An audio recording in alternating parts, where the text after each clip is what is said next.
Force was at home. They were hosting a fellow conference opponent in San Diego State.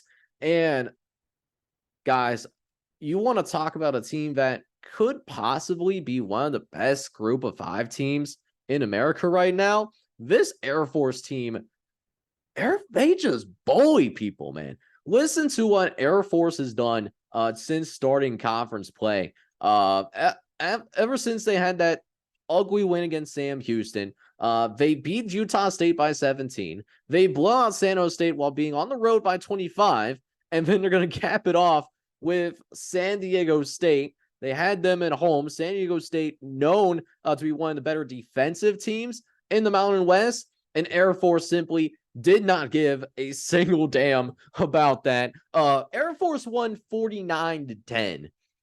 Air Force is a team that should be getting more recognition by the AP poll. Like, if you're going to rank Fresno State, I mean, Air Force has to be right up there with them. Personally, and this could be a little bit of a hot take, I think Air Force is a little bit better than Fresno State. I truly, from the bottom of my heart, believe that right now. This could be a team to certainly watch out for winning the Mountain West. But let me get off of my soapbox about Air Force disrespect. What happened in this game? Air Force, they just do what they typically do. And here's the thing too. This game started pretty slowly. This was a little bit of a slower game overall. Because neither team scored in the first quarter of action. It actually took till like a couple minutes into the second quarter till we finally saw points. And it wasn't even Air Force that did that.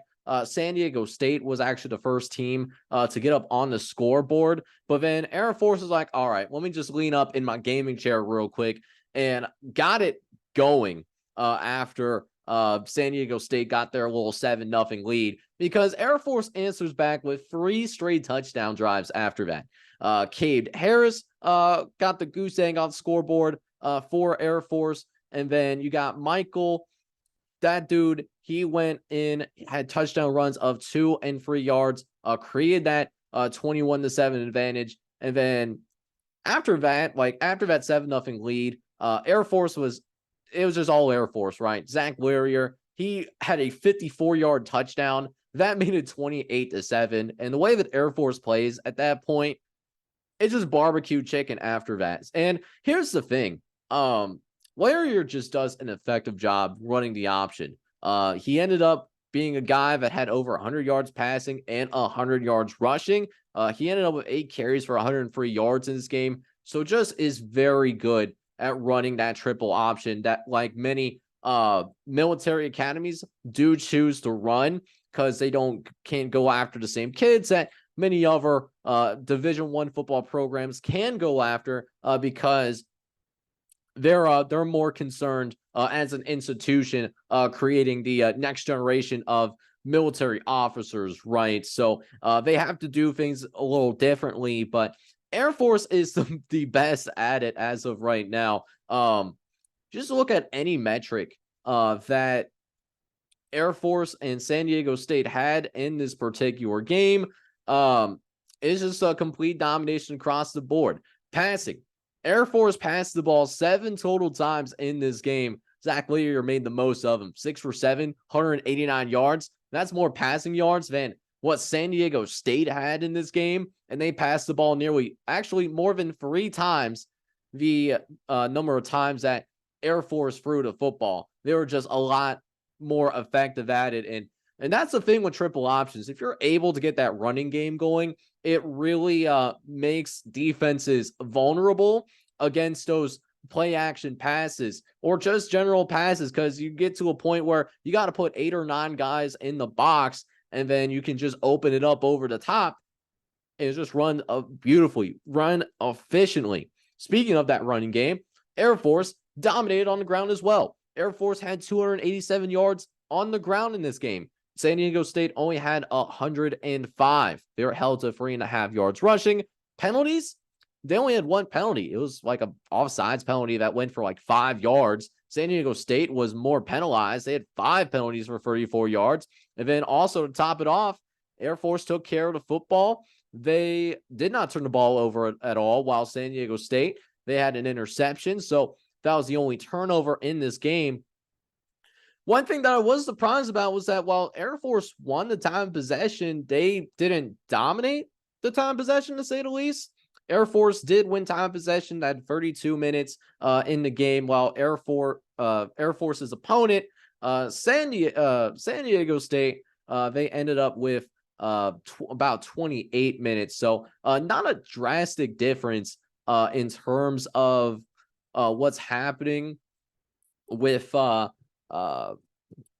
time of possession thing. But the Aztecs, they are reeling right now. There was a team that was off 2-0 start, and then they got into the more difficult parts of conference play. And granted, San Diego State, I don't think anyone was expecting them to beat UCLA or Oregon State, but rough start for the Aztecs here. They're now 0-2 in Mountain West Conference play, and that's a bigger deal because I believe the Mountain West does not have divisions anymore. I know that they had divisions back in NCAA 14, but yeah, it looks like divisions are gone like a girl in a country song right now. So San Diego State, they're still looking for that first conference win of the season. Now, the other games that they have coming up right now, those games are all, I would all say, are winnable games, right? That for San Diego State moving forward. So they're on the road against Hawaii, but that's in a couple of weeks from now. So they'll be able to rest, get themselves right physically, mentally, and emotionally. Then they'll have a winnable game against Hawaii. Then they'll take on Nevada, who I think is one of the worst teams in the country right now. They're power rated in the 130s. I think UMass might be the only team that's worse. UTEP is definitely down there too. The only other games I could see them struggling to win could be Fresno State, but that's towards the end of the season. But a lot of time to get right. While they're not completely out of the Mountain West Conference race, they put themselves in a hole, and they will essentially also need to win out in order to go ahead and make it to that Mountain West Conference Championship, or win next 5 of 6 if they want to secure bowl eligibility too. Now, as for Air Force, and the beautiful thing about Air Force's schedule from here on out is that Air Force, they at least avoid Fresno State. Now, we'll have a pretty intriguing game in a couple of weeks for the Falcons. Air Force in a couple of weeks will play Wyoming. That is at home. And then their other two non-conference games are going to be against the military academies for that Commanders Cup, on the road against Navy, at home against Army. The one game of note that they have, it's towards the end of the year. They're taking on Boise State, November 24th. It's the last game of the season. Boise State, a team that I think at the beginning of the year could win the Mountain West. We'll see how that holds into fruition, but that could be a key game in terms of who makes it to the Mountain West Championship as well. But I'm looking at these other games on their schedule, at Colorado State, at Hawaii versus UNLV. I think they'll be favored, and I think they should win those games as well. And more importantly, I think Air Force could show themselves as a team that is one of the best group of 5 teams in college football, that when we start getting through the process of seeing the college football playoff top 25, that Air Force should belong in there at some point in this season. So great win by Air Force.